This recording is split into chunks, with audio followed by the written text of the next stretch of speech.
Good morning. In case you haven't heard, Walter Isaacson, the author of multiple excellent award-winning biographies, will be releasing on September 12th his latest, a book on Elon Musk. Axios just released an exclusive excerpt from it, which gives us an incredible look into Elon and Tesla with regards to the development of the NextGen $25,000 car. The insights in this small excerpt are amazing, and if you haven't had a chance to read it yet, I would highly encourage you to do so. It starts by explaining Elon's vision for robotaxis. Quote, Elon Musk had long believed that self-driving cars would do more than merely free folks from the drudgery of driving. They would, to a large extent, eliminate the need for people to own cars.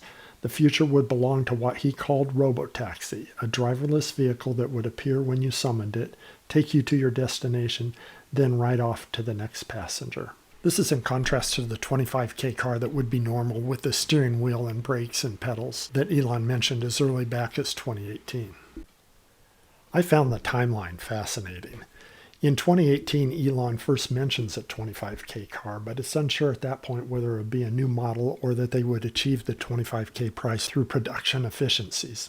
But then in September of 2020, he teases the NextGen 25 car. It'd be a separate model, but behind the scenes, he almost immediately tables the idea, believing that Robotaxi would make the NextGen unnecessary.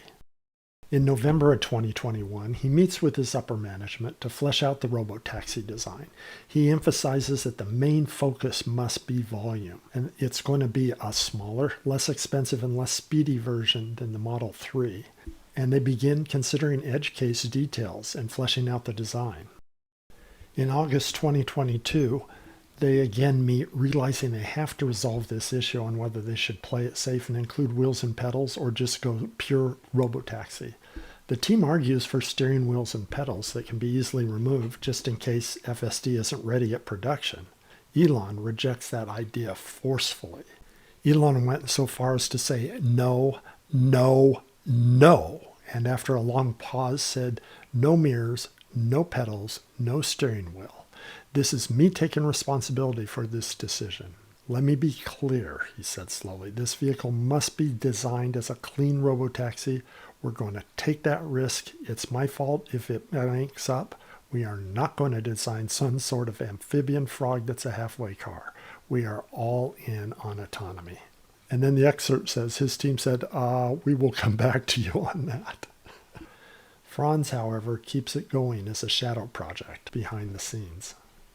He meets again with the team a month later, and they argue that even if FSD is ready in the US, it won't be ready worldwide, and that if we're to continue to meet our 50% annual growth, we have to have an inexpensive car.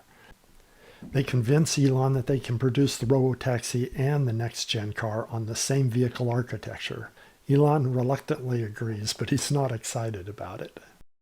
Then 5 months later, in February of 23, Franz shows models of the Robotaxi and the NextGen vehicle to Elon. Both had futuristic Cybertruck vibes, and Elon loved him. He said, when one of those comes around the corner, people will think they are seeing something from the future.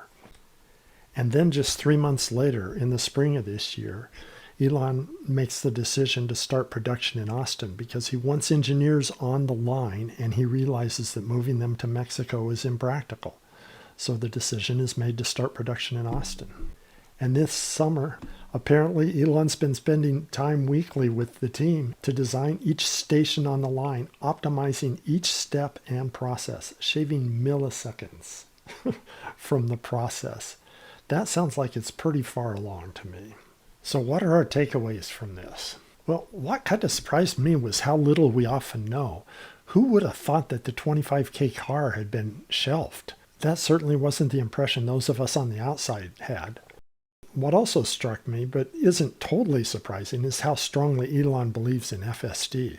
Obviously, anybody that's paid attention knows he believes in it a lot, and he constantly thinks it's just around the corner. I mean, he was to the point where he was going to risk the whole company on FSD being ready in time by the Gen 3 car was. The other point, and this is incredibly important, Elon, though a strong visionary and a strong leader, he listens and he can change his mind. Which brings me to my next point, that Tesla is more than Elon. It's obvious through this whole process that he's got people he can trust and that he listens to and know how to approach him with differing opinions. And it sounds like the Tesla management team is incredible, largely because he has a team, especially Franz, that aren't afraid to push differing opinions, but in a non-threatening and effective way that's forged by experience and long-term personal relationships. You can't buy that sort of stuff. And it's good to see that that's the culture within Tesla.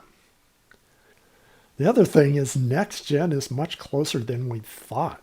I mean, just the other day we'd heard that there were licensing issues in Mexico, and I was beginning to think it was going to slide way out. But my word, if they're shaving milliseconds off the production line now, they're a lot closer than we thought. And they're going to start it in Austin, where they have the materials, the people, the expertise. They know the permitting process. Joe Techmeyer is starting to see equipment coming in. We are a lot closer to Gen 3 than I thought we were. In conclusion, I'm more convinced than ever that Tesla's on the correct track to dominate the auto industry.